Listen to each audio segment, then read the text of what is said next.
प्रधानमंत्री नरेंद्र मोदी के संसदीय क्षेत्र वाराणसी से 200 किलोमीटर दूर झारखंड और छत्तीसगढ़ की सीमा से लगे उत्तर प्रदेश के सोनभद्र जिले के 11 गांवों के लिए यह विधानसभा चुनाव आखिरी चुनाव होगा। अगला चुनाव आने तक इन गांवों का वजूद ही नहीं बचेगा। ये गांव कन्हर डैम की वजह से डूबने वाले इलाके में शामिल हो गए।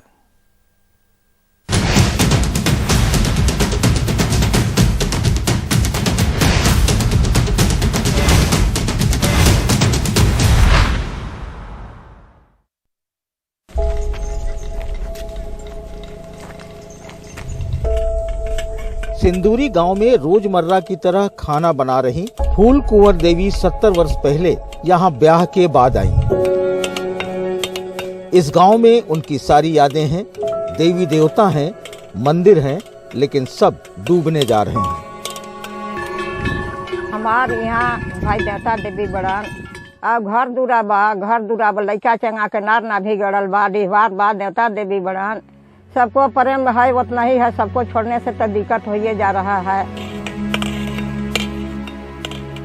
गांव छूटने के दर्द के अलावा एक मलाल ये भी है कि सरकार कहकर भी 3 पीढ़ी का मुआवजा नहीं दे रही है। दिक्कत होत बा कि कन्हर बन्हात बा, कन्हर में तो भाई हमन डूबे करब। अब बन्हा जाए तो पानी आई तो हमन तो भागबे न करब। तो सरकार कहत रहे कि नहीं बहुत हम 3 पीढ़ी के देव, लेदरा पर के लड़का के देव, बाकी 3 पीढ़ी के का भी 2 पीढ़ी के नहीं देलक। उत्तर प्रदेश की विधानसभा की सूची में 403 नंबर के पायदान पर दुर्धी विधानसभा के इन 11 गांवों के तकरीबन 20,000 लोगों का दर्द फूल कुंवर देवी की तरह ही है। इस बार लास्ट चुनाव है और प्रलोभन में काफी दिन तक मतदान किए, लेकिन इस बार देखना है कि कौन हमारा बात सुनता है। जो सुनेगा उसी को मतदान करना है। और हम लोगों का ये मांग है कि जो भी विस्थापित यहाँ छूटे छटके हैं, जो पात्र लोग हैं, उनका नाम जोड़ा जाए और चौथे पीढ़ी तक लोग हैं। ऐसा नहीं कि सरकार ने इन्हें मुआवजा नहीं दिया। कन्हर बांध के लिए 1976 से लेकर 1982 तक सरकार ने यहाँ की जमीनें ली थी और मुआवजा भी दिया था। तब लोग अपने घरों से नहीं निकले क्योंकि 1984 में बांध का काम बंद हो गया। अब जब 40 वर्षों के बाद कन्हर बांध का काम पुनः शुरू हुआ, तब यहाँ के लोग नए भूमि अधिग्रहण अधिनियम 2013 के तहत मुआवजा की मांग कर रहे हैं, जिसके लिए तहसीलदार कह रहे हैं कि उनकी भी सुनवाई की जाएगी। संबंधित जितनी सूची में उल्लिखित हैं उन लोगों को जो है पैकेज दिया जा रहा है। इसके अलावा अगर किसी को कोई शिकायत है तो उसकी जांच करा करके जो है उसका जो है निस्तारण कर दिया जाएगा टीम के द्वारा। सोनभद्र की दुर्धी विधानसभा सीट पे चुनाव आखिरी चरण पर है। यहाँ पर अभी अपना दल और बीजेपी गठबंधन की सरकार है। अभी इस चुनाव में किसी पार्टी ने अपना प्रत्याशी घोषित नहीं किया है, लेकिन वर्तमान विधायक गांव वालों को उनकी समस्या के लिए न सिर्फ आश्वासन दे रहे हैं, बल्कि ये भी कह रहे हैं कि उन्होंने इसकी कई बार मांग उठाई है और उस पर कार्रवाई भी जल्द ही होगी। सोनभद्र के अमवार गांव में पांगन नदी और कन्हर नदी के संगम पर यह डैम 4 दशक से बन रहा है। 2700 करोड़ इसकी लागत पहुंच गई है। डैम जब तैयार हो जाएगा तब सिंदूरी, भिसूर, कोरची गांव सहित 11 गांव डूब जाएंगे। स्पिलवे का कंक्रीट वर्क लगभग पूरा हो गया है। ऊपर आज उसके स्लैब कास्टिंग का कार्य प्रारंभ हो गया है और ये मार्च तक कंप्लीट हो जाएगा। मिट्टी का बांध हमारा ऑलरेडी कंप्लीटेड है। उसका परीक्षण का कार्य भी तुरंत स्टार्ट हो जाएगा और बरसात के बाद इसके काम स्टार्ट होकर 2023 बारिश से पहले ये कंप्लीट हो जाएगा। काम में देरी की वजह से परियोजना की लागत 27 करोड़ से बढ़कर 2700 करोड़ हो गई है। 1976 में 1400 प्रभावित परिवार थे जो अब 10,000 हो गए हैं। इस वजह से सरकार को मुआवजा देने में दिक्कत आ रही है। पिछले विधानसभा में यहां सबसे ज्यादा 8,000 से ज्यादा नोटा वोट पड़े थे। अब की देखना है कि ये लोग अपनी मांग पूरी न होने पर क्या कदम उठाते हैं। सोनभद्र से प्रभात के साथ वाराणसी से अजय सिंह, एनडीटीवी इंडिया। और उत्तराखंड में कांग्रेस के वरिष्ठ नेता हरीश रावत की सीट बदल गई है। अब हरीश रावत रामनगर की जगह लालकुआं से लड़ेंगे। उनकी बेटी अनुपमा रावत को भी हरिद्वार ग्रामीण से टिकट दिया गया है। कांग्रेस ने 5 उम्मीदवारों की सीट बदल दी।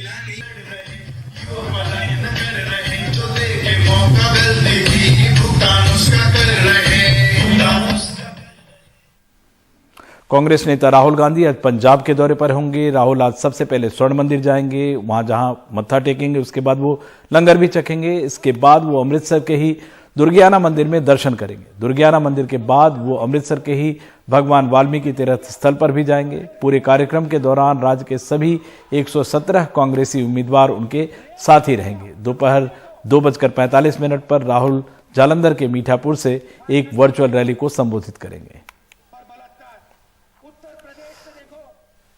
अकाली दल के नेता विक्रम सिंह मजीठिया ने नवजोत सिंह सिद्धू के खिलाफ चुनाव लड़ने का ऐलान किया है। वो अमृतसर पूर्व सीट से अब सिद्धू को चुनौती देंगे।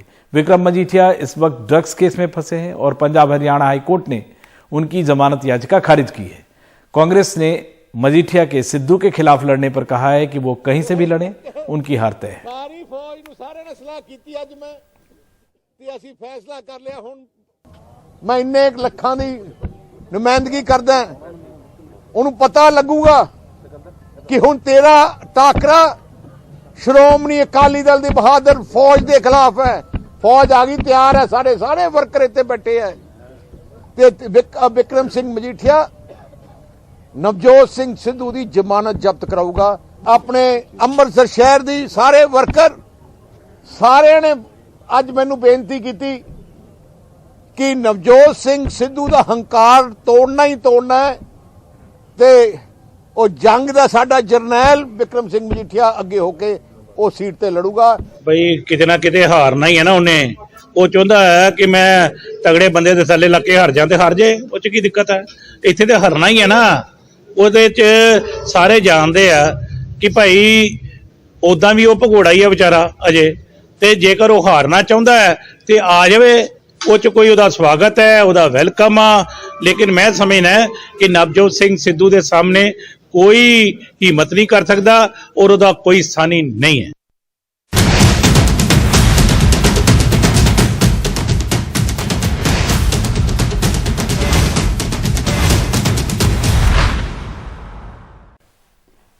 रेलवे परीक्षा में धांधली के आरोपों पर बिहार में छात्रों का प्रदर्शन बुधवार को हिंसक हो गया। पटना से शुरू हुआ प्रदर्शन बिहार के कई इलाकों में फैल गया। बुधवार को गया रेलवे जंक्शन पर खड़ी एक ट्रेन में छात्रों ने आग लगा दी। इसके साथ ही छात्रों ने चलती ट्रेन पर पथराव भी किया। पुलिस यहां भारी संख्या में तैनात थी, लेकिन छात्रों के गुस्से के आगे वो कुछ नहीं कर पाई। छात्रों ने कई ट्रेनों को नुकसान पहुंचाया। रेल मंत्री ने छात्रों से कहा कि वो कानून अपने हाथ में ना लें। हंगामे और प्रदर्शन के बाद रेलवे की दोनों परीक्षाओं पर रोक लगा दी गई है और रिजल्ट पर पुनर्विचार के लिए कमेटी बना दी गई है।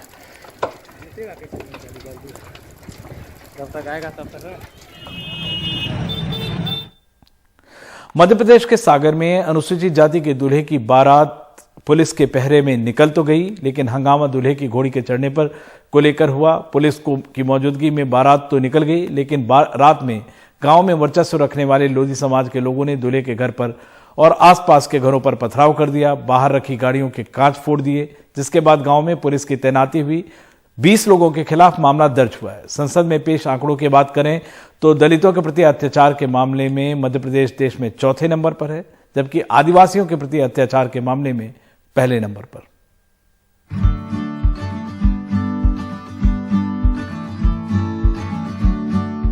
खाना क्या क्या बनाया था आपने? खाना बाजरे की रोटी, चने की भाजी, हल्दी की सब्जी, पनीर की सब्जी, पूरी और ज्वार की रोटी और मिर्रे की रोटी। चुनाव और चुनाव से पहले आजकल अनुसूचित जाति जनजाति के घर नेताजी आते हैं, भोजन जीमते हैं, तस्वीरें खिंचती हैं, वो चले जाते हैं।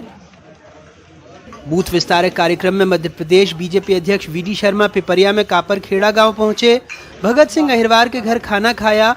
ये और बात है कि खाना जियाराम बिश्नोई ने बनाया था। खैर, नेताजी भोजन तो करते हैं, लेकिन उसी मध्य प्रदेश में अनुसूचित जाति के लोग घोड़ी चढ़कर आए, अपने घर में शादी के जश्न में खाना खाएं, ये कई लोगों को बर्दाश्त नहीं। सागर के गनियारी गांव में अहिरवार जाति का दूल्हा पुलिस की मौजूदगी में घोड़ी पर तो चढ़ गया, लेकिन गांव में दबंग लोधियों को ये नागवार था।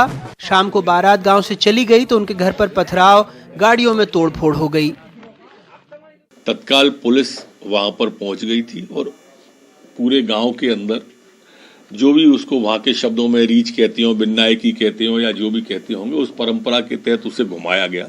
लेकिन बारात चली जाने के बाद घर पे जो माता बहन थी या उनके बच्चे थे, उस दरमियान रात को कुछ युवकों ने पथराव जैसा किया, जिसकी रिपोर्ट आने पर उनके लोगों के द्वारा जो रिपोर्ट डाली गई उसके तहत 6 लोगों को तत्काल गिरफ्तार भी कर लिया गया है।